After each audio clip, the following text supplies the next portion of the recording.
بسم اللہ الرحمن الرحیم، السلام علیکم۔ انفو ٹی وی میں خوش آمدید۔ آج 7 مارچ 2025 بروز جمعۃ المبارک۔ سعودی عرب کی تازہ ترین خبروں کے ساتھ میں ہوں وسیم۔ سعودی عرب کی خبریں حاصل کرنے کے لیے انفو ٹی وی کو سبسکرائب کر لیں، بیل آئکن کو پریس کریں۔ آج کے نیوز بلیٹن کو مکمل دیکھیے گا۔ شروع کرتے ہیں پہلی خبر کے ساتھ۔ برلن میں سعودی پویلین وزٹرز کی توجہ کا مرکز بن گیا۔ جرمنی کے شہر برلن میں بین الاقوامی سیاحتی نمائش میں سعودی پویلین سعودی سرزمین وزٹرز کی توجہ کا مرکز بنا ہوا ہے۔ سبق ویب سائٹ کے مطابق سعودی پویلین سیاحت اتھارٹی جو ہے ان کے زیر انتظام تیسری مرتبہ یہ منعقد ہو رہی ہے، جس میں سعودی عرب جو ہے وہ 45 سے زائد اس کے ادارے بھی شرکت کر رہے ہیں۔ اس کا مقصد شراکت دار جو ہیں ان کے ساتھ روابط قائم کرنا، نئی اسٹریٹجک شراکت داریوں کو فروغ دینا، سعودی ٹورزم کی خصوصیات، اجزاء اور مصنوعات کو اجاگر کرنا اور عالمی سیاحتی نقشے پر سعودی عرب کی پوزیشن کو مضبوط کرنا ہے۔ سعودی پویلین نے سرگرمیوں کا آغاز شاندار افتتاحی تقریب سے کیا، جس میں سعودی عرب کے بھرپور ثقافتی ورثے کی عکاسی کرنے والے روایتی رقص اور موسیقی کے لائیو شوز اور پرفارمنسز دی گئی ہیں۔ باکسنگ کے لیے نئی عالمی تنظیم قائم کرنے کا معاہدہ۔ انٹرٹینمنٹ اتھارٹی کے سربراہ ترکی آل شیخ نے ٹی کے او گروپ ہولڈنگز، جو کھیل اور انٹرٹینمنٹ کی عالمی کمپنی ہے اور جو تفریحی صنعت کی ایک بڑی کمپنیوں میں سے ایک ہے، اس کے ساتھ کئی سالہ جو شراکت داری ہے اس کا اعلان کیا ہے۔ سبق ویب سائٹ کے مطابق یہ شراکت نئی باکسنگ تنظیم کے قیام کے لیے کی گئی ہے، جس کا مقصد باکسنگ کے عالمی ستاروں اور ابھرتی ہوئی صلاحیتوں کے لیے ایک بین الاقوامی پلیٹ فارم فراہم کرنا ہے۔ انٹرٹینمنٹ اتھارٹی کے سربراہ ترکی آل شیخ نے کہا کہ یہ تاریخی شراکت داری صنعت کے بڑے اداروں کے درمیان ہے جو باکسنگ کے حوالے سے شاندار تجربہ رکھتے ہیں۔ ہم اگلی نسل کی صلاحیتوں کو نکھارنے اور عالمی معیار کے ایونٹس پیش کرنے کے لیے کام کریں گے، خاص طور پر ایسے وقت میں جب باکسنگ تیزی سے ترقی کر رہی ہے۔ رمضان میں جدہ کے کاروباری مراکز اور گھروں کی سجاوٹ کے مقابلے۔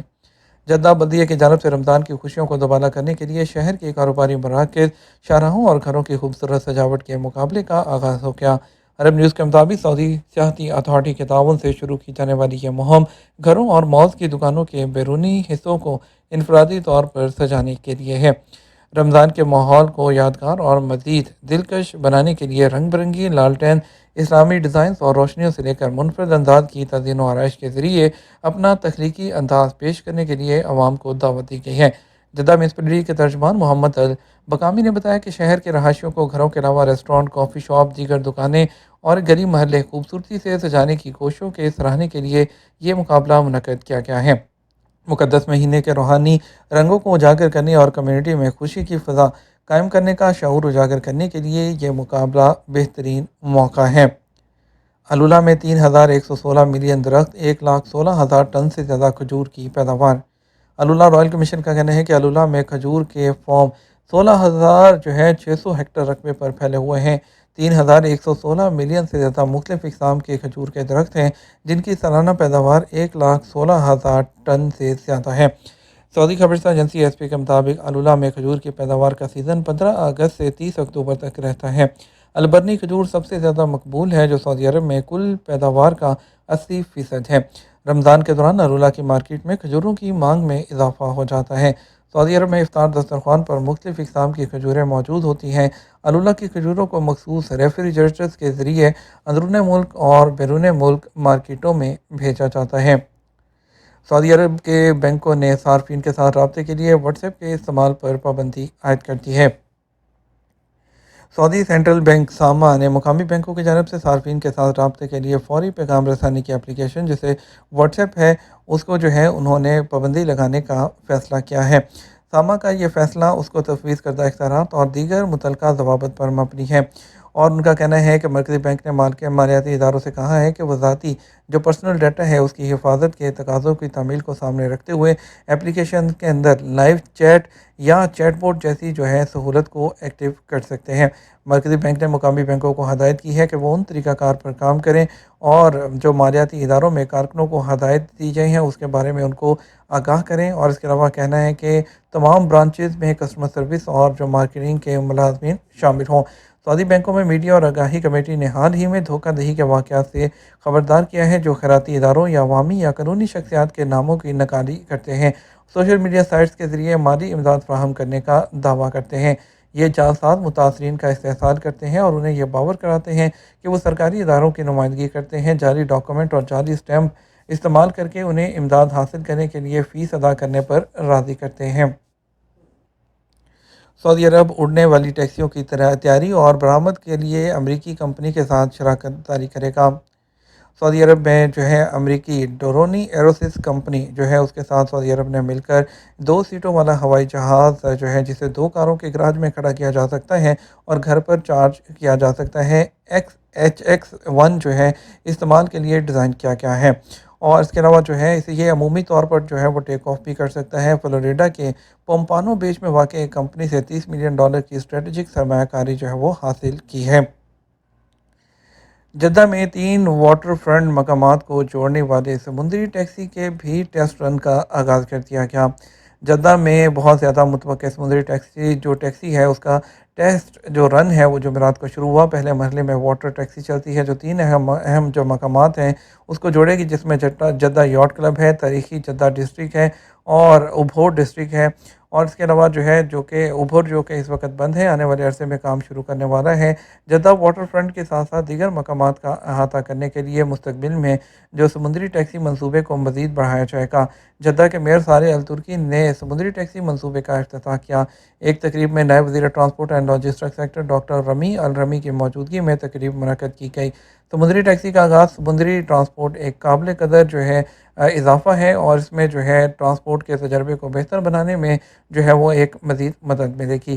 رمضان کے مہینے میں یہ پروجیکٹ روزانہ دوپہر 3:30 سے شروع ہوگا اور بچے جو ہیں اس میں فری ہوں گے۔ پہلے مرحلے میں آپریٹنگ سروسز کے لیے جو 50 ریال کی جو ہے وہ کرایہ رکھا گیا ہے، اور اس کے علاوہ جو 25 ریال میں بھی جو ہے 2 کشتیاں موجود ہیں، اور 94 مسافروں کی گنجائش ہے ایک کشتی میں، اور دوسری میں 55 مسافروں کی گنجائش ہے۔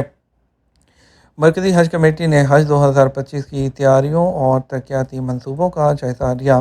مکہ مکرمہ کے نائب امیر شہزادہ سعود بن مشعل کی زیر صدارت مرکزی حج کمیٹی کے اجلاس میں رمضان المبارک اور آئندہ حج سیزن کے دوران حاجیوں کو فراہم کی جانے والی خدمات کی مجموعی تیاریوں کا جائزہ لیا گیا۔ یہ اجلاس مکہ ریجن کے امیر اور مرکزی حج کمیٹی کے چیئرمین شہزادہ خالد الفیصل کی ہدایت پر منعقد ہوا۔ شہزادہ جو سعود ہے وہ ان ایجنسیوں کے کام کے بارے میں بریف کیا گیا جو مقدس مہینے کے دوران جو ہے جو اللہ کے جو مہمانوں کی اپنی خدمات ان کو فراہم کرتی ہیں۔ حج 2025 کے منصوبوں سے متعلق ان کو تازہ ترین پیش رفت جو ہے، اور اس کے علاوہ general directorate of civil defence برائے حج کے ہنگامی پلان پر بھی تبادلہ خیال پیش کیا گیا۔ توکلنا رمضان کے دوران مذہبی خدمات کا ایک پیکج پیش کر رہا ہے۔ توکلنا اپلیکیشن نے مذہبی خدمات کا ایک پیکج متعارف کروایا ہے تاکہ مومنین کو رمضان کے مقدس مہینے میں اپنی عبادت کو آسان طریقے سے ادا کرنے کے قابل بنایا جا سکے۔ یہ اپلیکیشن انتہائی درستگی کے ساتھ قبلہ کی سمت کا تعین کرنے کے لیے سروس فراہم کرتی ہے اور 2 مقدس مساجد کے اماموں کو جاننے کے لیے خدمت فراہم کرتی ہے۔ مکہ مکرمہ کی عظیم الشان مسجد و مدینہ منورہ میں مسجد نبوی میں رات کی خصوصی نمازوں کی جو امامت کرتے ہیں۔ مذہبی خدمات کے پیکج میں قرآن کریم کی سروس شامل ہے جو صارفین کو قرآن پاک پڑھنے کی اجازت دیتی ہے۔ سعودی عرب کے مختلف خطوں میں نماز کے اوقات جان سکتے ہیں، اور اس کے علاوہ جو ہے سحری اور افطاری کے وقت بھی آپ اس کے ذریعے جان سکتے ہیں۔ اور سروسز میں احسان سروسز کا ایک پیکج بھی شامل ہے جو اپلیکیشن کے صارفین کو آسان اقدامات کے ساتھ اپلیکیشن کے ذریعے اپنے خیراتی عطیات دینے کے ساتھ ساتھ یتیموں کی کفالت اور انہیں عطیات کے ذریعے بڑھانے میں سہولت بھی فراہم کر سکتا ہے۔ اور اس کے علاوہ مناسک پورٹل میں مسجد نبوی میں روزہ شریف میں، اور اس کے علاوہ جو ہے وہاں پر روزہ رسول کی حاضری کے لیے، اور اس کے علاوہ عمرہ کا اجازت نامہ بھی اسے حاصل کیا جا سکتا ہے۔ حرمین شریفین اتھارٹی نے اسمارٹ سامان اسٹوریج سروس کا بھی آغاز کر دیا۔ مکہ مکرمہ کی عظیم الشان مسجد میں نمازیوں کے لیے ذاتی سامان اب کوئی رکاوٹ نہیں رہے گا، کیونکہ مسجد الحرم اور مسجد نبوی کے امور کی دیکھ بھال کے لیے جنرل اتھارٹی کی جانب سے متعارف کروائی گئی اسمارٹ لگیج اسٹوریج سروس سے فائدہ اٹھا سکتے ہیں۔ اور مسجد الحرم کے مرکزی دروازوں پر سامان جمع کروانے کے 6 پوائنٹس ہیں، اور اپنی جو ہے عمرہ ادا کرنے کے بعد تیزی سے اور محفوظ طریقے سے وہاں پر پہنچ سکتے ہیں۔ ایک جدید الیکٹرانک ٹریکنگ سسٹم کی بدولت جو ہے وہاں پر آپ کو یہ سروس جو ہے موجود ہے، اور یہ سروس وہاں پر 24 گھنٹے موجود ہے۔ نمازیوں کو مسجد الحرم میں داخل ہونے سے پہلے اپنا سامان محفوظ طریقے سے وہاں پر رکھنے کی اجازت دیتے ہیں۔ وہاں سامان سٹور کرنے والے سینٹر پر ایک پک اپ پوائنٹ سے سامان کو اٹھا سکتے ہیں۔ سامان کے کو زیادہ سے زیادہ تحفظ کو یقینی بنانے کے لیے مکمل نگرانی کے نظام سے لیس جو شیلف ہے اس میں رکھا جاتا ہے۔ یہ ہمارا اب تک کا نیوز بلیٹن۔ مزید اور اہم خبروں کے لیے ہمارا شام 6 بجے کا نیوز بلیٹن دیکھ سکتے ہیں۔ اس کے ساتھ ہم آپ سے اجازت چاہیں گے۔ ویڈیو کو لائک اور شیئر کیجیے گا۔ آپ کے قیمتی وقت کا شکریہ۔ السلام علیکم۔